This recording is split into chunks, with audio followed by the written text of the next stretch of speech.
चलिए शुरू करते हैं। पत्थर उठा के कहेगा अल्लाहू अकबर, तो फिर पत्थर उठा के आप कहें मोहब्बत की दुकान फिर भी चले। ये तो लेटेस्ट न्यूज़ है। हिंदू खतरे में है नहीं, एक भी फिलिस्तीनी रह जाएगा। और जो जय फिलिस्तीन तो आप कर ही चुके हैं संसद में, तो वारिस पठान ये आपकी मोहब्बत की दुकान है। या बिल्कुल, जय फिलिस्तीन बोलना कब से गुनाह हो गया। फिलिस्तीन के समर्थन में तो महात्मा गांधी खड़े थे, अटल बिहारी वाजपेयी खड़े थे, पूरा भारत देश खड़ा था। एस जयशंकर ने कहा कि भारत फिलिस्तीन के साथ खड़ा हुआ है। साले का खोपड़ी तोड़ साले का। भारत ने फिलिस्तीनियों को एड भी भेजा। इजराइल के साथ भी खड़ा है। नहीं, भारत तो इजराइल के साथ भी खड़ा हुआ है। कूटनीति का ये भारत का फैसला है कि वो इजराइल के साथ भी खड़ा है। तो फिर क्यों नेतन्याहू को इस तरह से यहां से कह रहे हैं असदुद्दीन ओवैसी? नेतन्याहू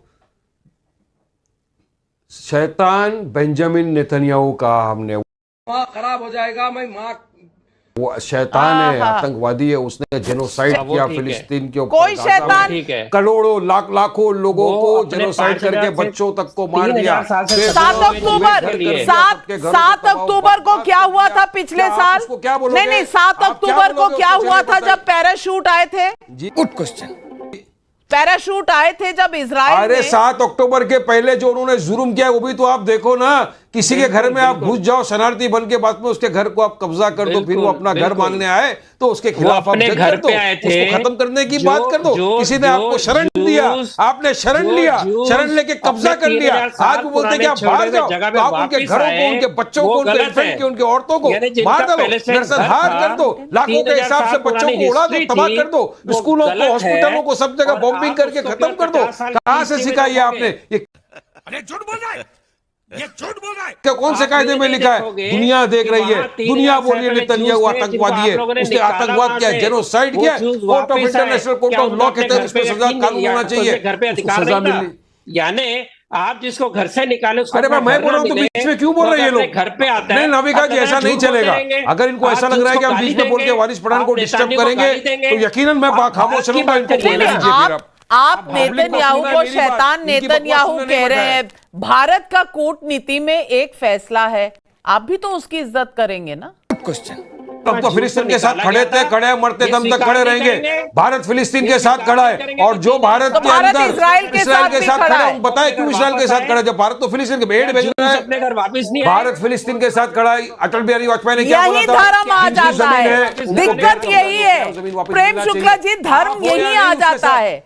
कूटनीति पर भारत इजराइल फिलिस्तीन दोनों के साथ है, लेकिन वारिस पठान को इजराइल नहीं नजर आता, सिर्फ फिलिस्तीनी नजर आते हैं। नहीं, जूस को खत्म करना है, ये इनके मैं मजलूमों के साथ हूँ। मैं जो ऑपरेशन है उसके साथ नहीं कर रहा हूँ।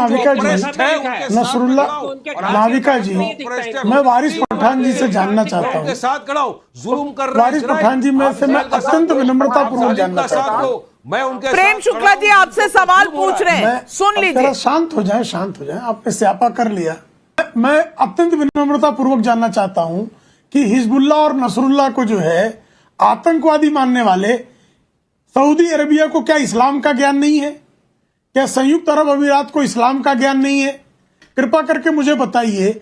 आप सारे हिंदुस्तान की बात, नसरुल्लाह की मौत हुई तो जो सुन्नी हिंदुस्तान की बात करो, मिठाइयां बांटी गई। सऊदी अरब का कानून अलग है, सऊदी अरब के अंदर संविधान नहीं है।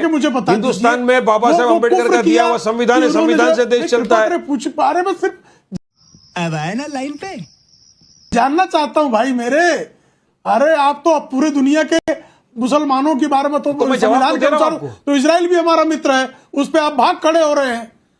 भारत के संविधान के अनुसार इजराइल भी फिलिस्तीन भारत का मित्र है, तो इजराइल के भी साथ खड़े हो जाइए आप जरा। तब तो आप शैतान कह रहे हो निर्वाचित प्रधानमंत्री को। इजराइल मित्र कैसा हो सकता है? उसके निर्वाचित प्रधानमंत्री को आप शैतान कह रहे हो। नरसंहार कर दिया, तय कर लीजिए। इजराइल ने तो संविधान के साथ, कुरान के साथ हो सकता है। कुरान के साथ आज से नहीं, इजराइल बहुत दशकों से भारत का मित्र है, शायद आप नहीं जानते। अपना रिलीजन प्रैक्टिस करने का अधिकार है।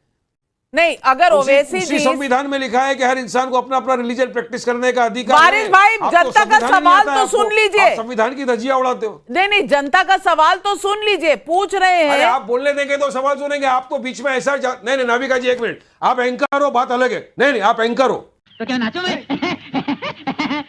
एंकर। मैं बीच में बोल रहा हूं, मेरे बीच में ये बोलते थे, आपने मुझे डिस्टर्ब किया। अब मैं अगर सबके बीच में बोलूंगा फिर आप मेरा आवाज बंद नहीं करेंगे। पहले आप प्रॉमिस करो, नहीं तो सलाम नमस्ते। मैं ऐसा नहीं चलता, ऐसा डिबेट में नहीं करता। आप तो बोल रहे हैं, आपकी आवाज आ रही है, बीच में 4 जन बोल रहे हैं, आप क्या चाह? मैं सुनने नहीं बैठा हूं, मैं किसी की बकवास सुनने नहीं बैठा हूं, मैं अपनी बात रखने बैठा हूं। बोलने दे, तकलीफ हुआ है बेचारे को। मैं अपनी बात रखूंगा, तथ्य के साथ रख रहा हूं मैं अपनी बात। मैं तो आप बोलने लगा, दूसरा आपने रोका पक्ष क्यों भी नहीं तो उनको? सुनेंगे, आपको सिर्फ रोकना एक तरफ चाहिए, का पक्ष आपको तो नहीं रोकना चाहिए रहेगा। था। ऐसा नहीं चलता। नहीं, आप बोलिए ना, आप सबसे नहीं तो ज्यादा आप बोल रहे हैं। क्यों रख रही हो? आप बीजेपी की प्रवक्ता हो या एंकर हो? आप पहले भी आज बोल क्लियर रहे कर दो, थे आज पूरे देश ये के सामने सबसे आज क्लियर अच्छा कर दो कि है। नाविका कुमार उठाइए, बीजेपी की आखिरी भी प्रवक्ता है, पत्थर एंकर है, होगा तो टाइम्स वो ऑफ- एंकर पर पहले ही आएगा। आप क्लियर करो, आप आखिरी क्लियर करो। आखिरी पत्थर भी होगा तो वो एंकर पर आएगा, अरे वो जो नाविका गलती कुमार करेगा तो पर आएगा। दिखाएंगे। आप गलती करेंगे, आपको आईना दिखाएगा वारिस पठान। वारिस पठान हिपोक्रेट नहीं है। आप गलती करेंगे, वारिस पठान आपको आईना दिखाएगा। तेरा तो गेम बजाना पड़ेगा। या तो आज फैसला कर आप देंगे नाविका कुमार। भाई साहब, वारिस भाई, ये सवाल पब्लिक का है और सवाल पब्लिक का शो में पब्लिक सवाल पूछती है। क्या बात है? बिंदास बोलो आप। नहीं, आप बोलो ना, जवाब तो दो। जनता खांसी सवाल आ गई पूछ आपको रही। मेरे सवाल से? आप पब्लिक के एक नेता हो सवाल में ना। आपको खांसी आ गई। मुझे अरे हम तो माइनॉरिटी के, गरीबों के, दलितों के, कहाँ मजदूरों के, सबके minority? नेता है। संविधान कहाँ को मानने वाले minority नेता है आप? आपको मेरे एक सवाल में Majority खांसी time आ तो गई। आप लेते दूसरा हैं। सवाल क्यों हुआ? तो आप 2 गिलास पानी पी लोगे नाविका जी। मैं पानी पिला भी दूंगी। सवाल करो, मैं पानी पिला सवाल भी का दूंगी, जवाब सुनने की चिंता मत ताकत रखो। करिए। आप सवाल करते हो बिंदास, तो जवाब सुनो बिंदास। तो अरे सुनाइए नाविका ना, कुमार को जवाब सुनना सुनाइए चाहिए, ना, वारिस पठान का जवाब बिंदास। सुनाइए। दिल सवाल खोल के सुनो, सवाल डरने की क्या मेरा बात नहीं है, सवाल पब्लिक का है। ज्यूस को जीने का हक है कि नहीं? एक सवाल है। क्या सवाल है? सवाल पब्लिक का यही क्या है। सवाल है? और सवाल हरदोई से नरेश चंद्र शुक्ला पूछ रहे हैं, ओवैसी जी मुसलमानों को एक होने को कहें तो सही, लेकिन भागवत हिंदुओं को एक होने को कहें तो ये गलत कैसे? भागवत जी को मैं पूछना चाहता हूं, वही तो मेरा सवाल है कि भागवत जी आप तो 10 साल से सत्ता में हो, एक 80% आबादी तो आपके साथ में है, फिर आपको क्यों टेंशन? ये कुर्सी खिसकती हुई नजर आ रही है ना भाजपा और आरएसएस को, तो इस तरह के बयानबाजी आएगी। अब महाराष्ट्र का चुनाव आ रहा है, चुनाव के पहले आप हम पूरा दुनिया देख रहा है क्या कर रहे हैं महाराष्ट्र में। अपने नफरती चिंटुओं को छोड़ दिए, जाओ आग भड़काओ, दंगे भड़काओ, बयानबाजी करो। और सबसे बेस्ट बयानबाजी क्या है? मुसलमानों को गाली दो, इस्लाम के खिलाफ अनाप शनाप पकड़ो। वही क्या आ गया सबसे पहले महाराष्ट्र मैं नहीं बताऊंगा के अंदर। उन्होंने मुसलमान को कहा ही कुछ नहीं। नरसिंहानंद आ गया, मोहन भागवत जी ने मुसलमानों को तो एक लफ्ज नहीं कहा, उन्होंने कहा हिंदू इकट्ठे हो जाओ। अब प्रेम शुक्ला जी, इनको मुसलमान कहां से सुनाई दे गया? कौन है? रामगिरी कौन है? मुसलमान है। नरसिंहानंद कौन है? मुसलमान है। राणे मुसलमान। अरे नहीं, इनका संकट है, इनका जो है श्रवण व्यवस्था इनकी जो है उसमें दोष हो गया है। अराजकता फैलाओ, वो इतना बम बारूदों को सुन लिए हैं कि इनकी जो सुनने की क्षमता है वो समाप्त है। हिंदू मुस्लिम करो अपना, अब लगातार बोलेंगे ये, बाढ़ में जाए मुसलमान जनता। अब रुदालियों की तरह मातम करेंगे ये। उनका मंशा क्या थी ये तो आप सुनिए। मोहन आप भगवत रुदालियों की मंशा तरह यही मातम थी करेंगे, कि जाओ, छाती पीटेंगे। आप बिंदास बोलो, एकदम से ब्रेक जो है अरे इनका भाई टूट गया है। आप तो ऑलरेडी जो ब्राह्मण है भाई, सबसे अब मुझसे ऊंचा, सवाल पूछा उसके पास गया तो है। सारी वेल्थ है।